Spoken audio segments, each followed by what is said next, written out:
Siglt til Íslands. Eiríkur.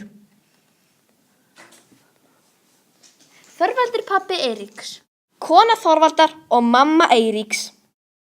Vinir og ættingjar Þorvaldar. Það var mikið að vera við knörr Þorvaldar. Fjölskylda hans og vinir kepptu sig að bera búslóð og varning borð og undirbúa brottför. Bless Noregur! Fyrir nokkur síðan hafði Þorvaldur deilt Beitaland langt í burtu. Hann var afar reiður og barðist að lokum við andstæðinga sína. Bardaginn endaði með því að Þorvaldur drap 2 menn ættingja stórbónda í nágrenninu. Þorvaldur gat búið sig að hefnda á hverri stundu. Svo skall á mikið óveður.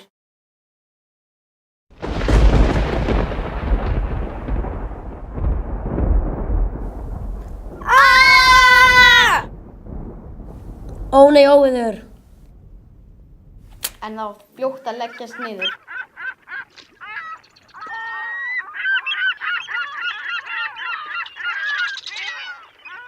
Land í augsýn! Loksins erum við komin til Íslands.